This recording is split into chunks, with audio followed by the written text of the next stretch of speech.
Arriver à se concentrer, c'est un défi de tous les jours, n'est-ce pas? Et si la solution la plus efficace, la plus moderne, se cachait en fait dans un texte qui a plus de 100 ans? C'est ce qu'on va voir aujourd'hui, comment une sagesse un peu oubliée peut complètement changer notre façon de nous concentrer.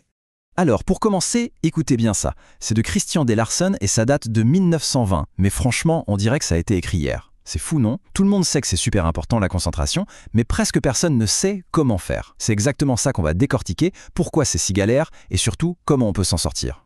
Et voilà, on touche au cœur du problème, à ce fameux paradoxe.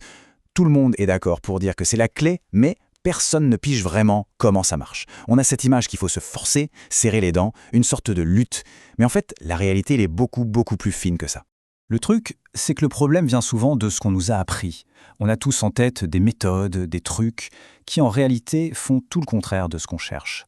C'est un peu comme si on essayait d'enfoncer une vis avec un marteau. Ça nous bloque plus qu'autre chose. Alors il est grand temps de faire le ménage dans ces fausses croyances. Alors justement, parlons-en de ces mythes, ces idées reçues qui nous freinent tous. Parce que bien souvent, pour comprendre ce qu'est une chose, le plus simple, c'est de commencer par comprendre ce qu'elle n'est pas. Premier mythe, et c'est un classique. Pour se concentrer, il faudrait s'enfermer dans sa bulle, se couper de tout. Mais Larsen nous dit, attention, ça, ce n'est pas de la concentration, c'est de l'abstraction. La vraie concentration, c'est tout l'inverse. C'est être hyper conscient, hyper éveillé à tout ce qui se passe, mais en gardant son focus principal sur ce qu'on fait. Et le deuxième gros mythe, c'est celui de la force brute, l'idée qu'il faut batailler avec son esprit, le contraindre. Larsen est très clair là-dessus, c'est une énorme erreur. Forcer les choses, ça ne marche pas sur le long terme, et en plus, ça nous épuise. La vraie concentration, c'est fluide, harmonieux, facile. Le travail n'est plus une corvée, ça devient presque un plaisir. Bon, si se concentrer, ce n'est ni s'isoler ni se forcer, alors c'est quoi? Eh bien, c'est là qu'on arrive au cœur du réacteur, au secret de la méthode de Larsen, la véritable source de notre puissance mentale. Et le secret, le voici, c'est d'une simplicité désarmante, et en même temps, c'est incroyablement profond. Le premier principe, c'est d'être réellement intéressé. Voilà, l'intérêt.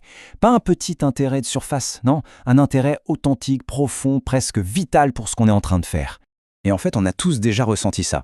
Pensez à un moment où on est absorbé par un bon film, une discussion passionnante.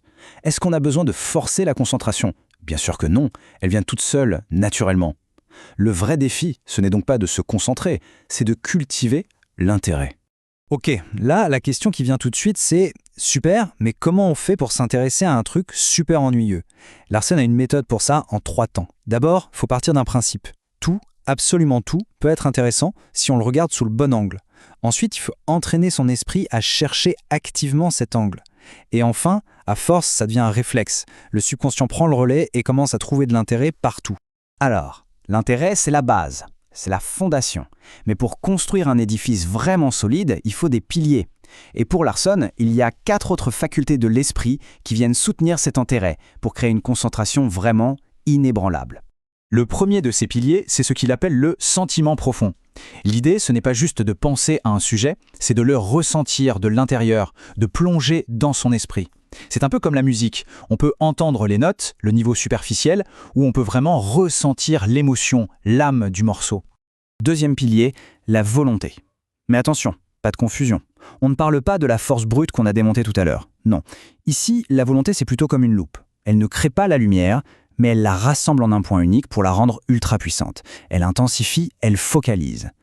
Et cette citation le dit très bien. Pour être à 100%, pour utiliser tout notre potentiel, cette volonté-là, cette volonté qui amplifie, elle est absolument essentielle. Troisième pilier, c'est le désir. Et là encore, ce n'est pas juste un souhait vague, non. C'est une force active, persistante. C'est le carburant de l'intérêt. C'est ce qui transforme une tâche un peu mécanique en une véritable quête, qui donne de la vie, de la vibration à notre concentration. Et enfin, le 4e et dernier pilier, l'imagination. L'imagination, c'est un peu le projecteur de notre monde intérieur. C'est elle qui illumine nos idées, qui les rend claires, vives. Et quand une idée est aussi nette, l'esprit n'a aucun mal à s'y accrocher. C'est une aide naturelle et super précieuse. Ok, on a vu les pièces du moteur. Maintenant, voyons ce que cette belle machine peut accomplir.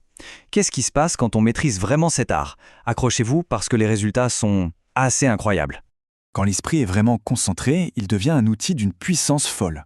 On parle de pouvoir résoudre n'importe quel problème, d'inventer des solutions nouvelles, de créer des idées de génie, et même d'aller puiser dans des réserves d'énergie qu'on ne soupçonnait même pas, de libérer le potentiel qui dort en nous.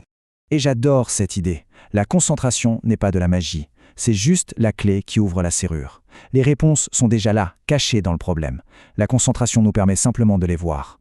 Et ça, c'est peut-être le message le plus fort de tous. Le génie, ce n'est pas un don du ciel réservé à quelques élus. Non. D'après Larsson, on a tous les ingrédients en nous. Ils sont juste en sommeil. Et la concentration, c'est l'interrupteur qui permet de tout allumer. On voit bien que la concentration, c'est bien plus qu'un outil pour être plus productif. C'est un véritable véhicule d'exploration. C'est ce qui nous permet de sortir des sentiers battus de notre propre esprit, d'aller voir ce qu'il y a au-delà, dans l'inconnu. Donc, si on devait retenir une seule chose, ce serait ce changement total de perspective. On croit que se concentrer, c'est rétrécir son monde. Mais en fait, c'est exactement l'inverse. C'est l'approfondir. C'est entrer en contact avec les choses d'une manière beaucoup plus riche, beaucoup plus intense. Et pour conclure, un chiffre, tiré du livre, qui laisse songeur. Même les esprits les plus exceptionnels n'utilisent que moins de 5% de leur énergie latente. Moins de 5%. Alors imaginez un peu le potentiel qui est là, endormi en chacun de nous, et qui ne demande qu'à être réveillé. C'est juste immense. La vraie question, au final, ce n'est pas de savoir si ce pouvoir existe. Il est là. La question, c'est qu'est-ce qu'on va en faire ? Une fois qu'on a compris comment cultiver l'intérêt, comment utiliser ces fameux piliers, eh bien, il n'y a plus vraiment de limite, à part celle qu'on se fixe soi-même. Alors, quel sera le prochain voyage de découverte ?